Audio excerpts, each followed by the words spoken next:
A while back, I created a video detailing all the clans of the elves, explaining the different types and how each was formed. And today, I thought it was high time to do a similar video for the race of men. So today, on Nerd of the Rings, we cover the 3 houses of the Edain. Like the elves thousands of years earlier, the first men would awake in the far east of Middle-earth, in a land called Hildorien.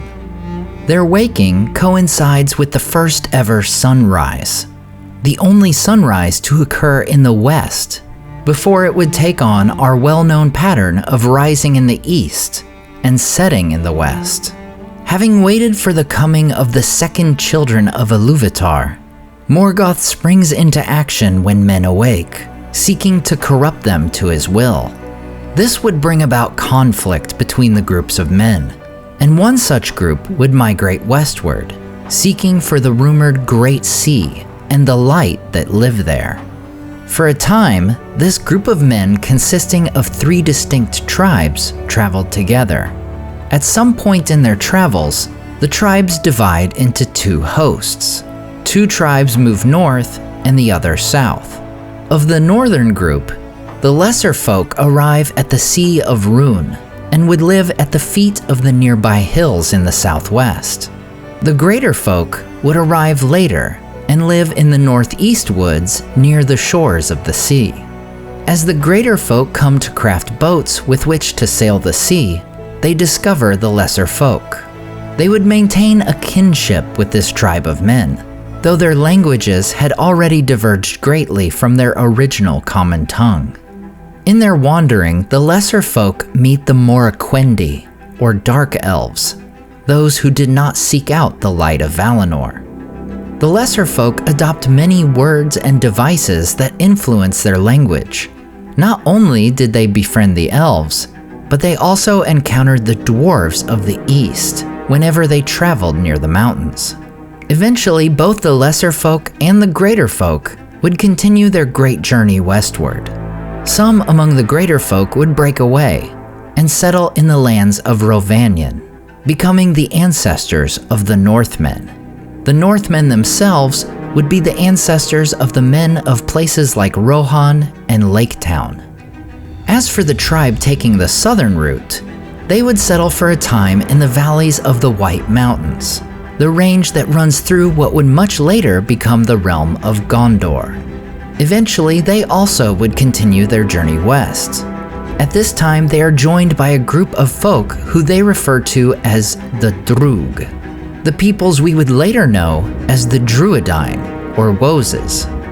While the people of this house would make their way ever westward, some of their number remained behind, settling in Miniriath and Eriador, becoming the ancestors of the Enedwaith and the Gwathrim. The Gwathrim will be better known as the Dunlendings, the men often at war with Rohan and would later side with Saruman in the War of the Ring.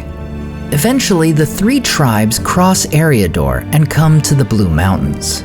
A leader of the lesser folk named Bayor leads his people to become the first men to enter Beleriand in 310 of the First Age.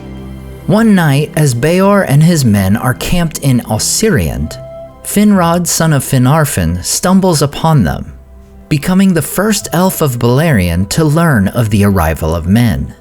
As they begin to wake, Finrod plays his enchanting music, meeting these early men and befriending them. Finrod advises Bayor and his people to settle in Estolad, a realm ruled by twin sons of Feanor, Amrod and Amras. But Bayor would travel back with Finrod to Nargothrond, serving as his vassal until 355, when he dies at the age of 93. In one of Tolkien's most bittersweet passages on the topic of mortality, it is said, "And when Bayor lay dead, of no wound or grief, but stricken by age, the Eldar saw for the first time the swift waning of the life of men, and the death of weariness which they knew not in themselves, and they grieved greatly for the loss of their friends.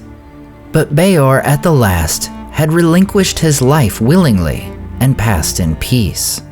and the Eldar wondered much at the strange fate of men. For in all their lore there was no account of it, and its end was hidden from them. In memory of their great forebear, the group descended from the lesser folk would be known as the House of Bayor, ever after known as the first house of the Edain. The House of Bayor would remain loyal to the House of Finarfin. They are remembered as men who were dark-haired and stoutly built, and it is said that compared to the elves, they most resembled the Noldor.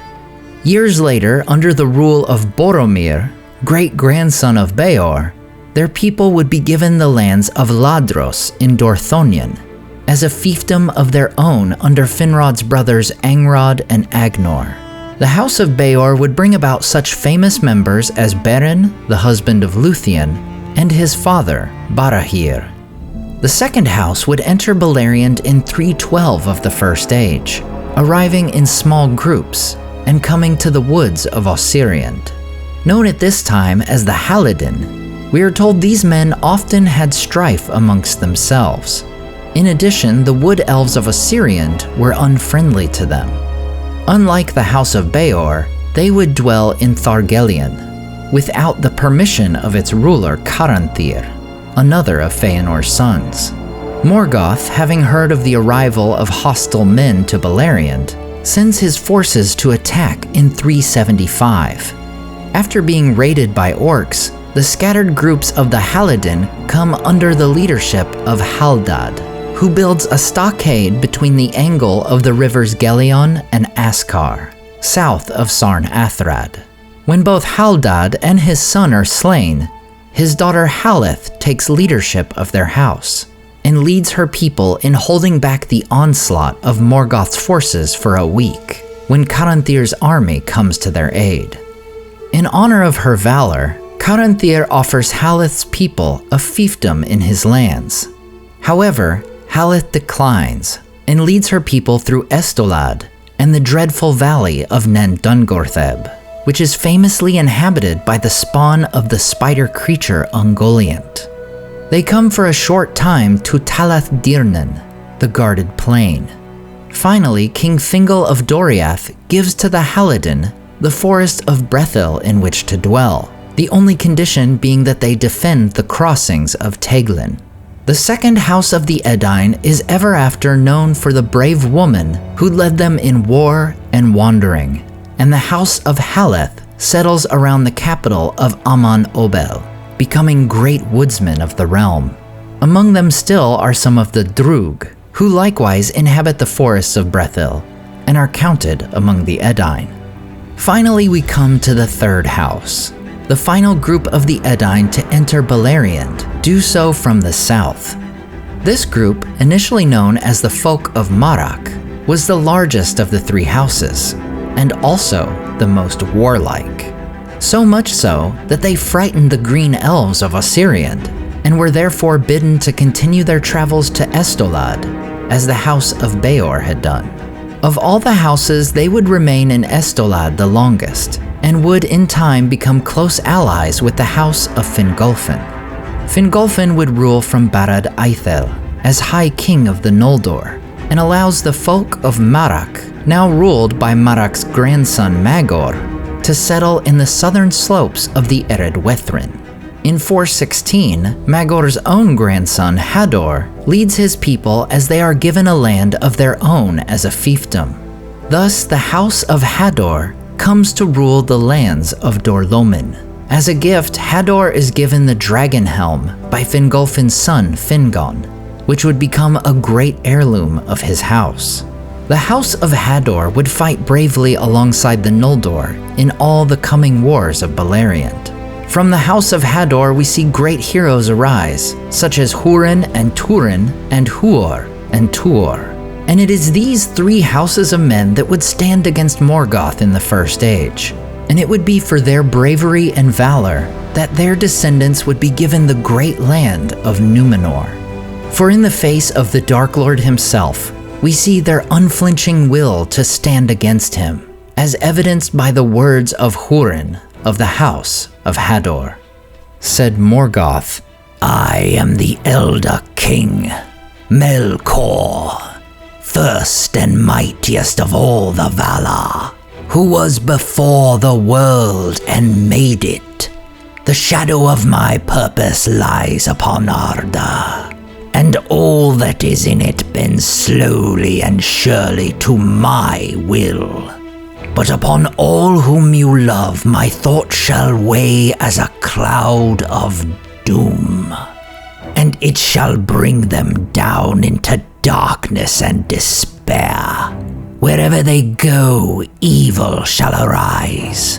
Whenever they speak, their words shall bring ill counsel. Whatsoever they do shall turn against them. They shall die without hope, cursing both life and death. But Hurin answered, Do you forget to whom you speak? Such things you spoke long ago to our fathers, but we escaped from your shadow, and now we have knowledge of you. For we have looked on the faces that have seen the light, and heard the voices that have spoken with Manwë. Before Arda you were, but others also, and you did not make it. Neither are you the most mighty, for you have spent your strength upon yourself, and wasted it in your own emptiness. No more are you now than an escaped thrall of the Valar, and their chain still awaits you. You have learned the lessons of your masters by rote, said Morgoth. but such childish lore will not help you. Now they are all fled away. Then last I will say to you, thrall Morgoth, said Hurin, and it comes not from the lore of the Eldar, but is put into my heart in this hour. You are not the lord of men, and shall not be, though all Arda and Menel fall in your dominion. Beyond the circles of the world, you shall not pursue those who refuse you. Throughout the wars of the First Age, the houses of the Edain would intermarry, and their differences would become less distinct. The second house would be nearly wiped out throughout the course of the First Age, with few surviving the War of Wrath. The Edain surviving the war would be led to their new island home by their first king, Elros, the brother of Elrond. Elros, being a descendant of not only both unions of man and elf, but also of all three houses of the Edain, leads his people to their glorious new future. And while the Edain had lifespans nearing 90 years, the Númenóreans are blessed with life thrice that of normal man. But as we will see, even this great lifespan would not always be enough for the Númenóreans to come. As always, I want to say a huge thank you to my Patreon supporters who make this channel possible. Tom DeBombadil19, Listen Me the Cinda, Celebrimbor, The Mighty Mim, Team Weasel, Rabbi Rob Thomas, Charles Leisure, Toby Mobs Music, CCDC Red Team, Sky Carcass, Slide Belts, Dane Ragnarsson, Salim Rahman, Zetrock, Berto Berg, Grand Strategy Nerd, Graham Darricott, The Dark-Haired One, Wyland, Michael Wu, and Debbie. If you enjoyed the artwork in this video, check out the artists in the description and purchase prints of their great work for yourself. Thanks so much for watching and subscribing, and we'll see you next time on Nerd of the Rings.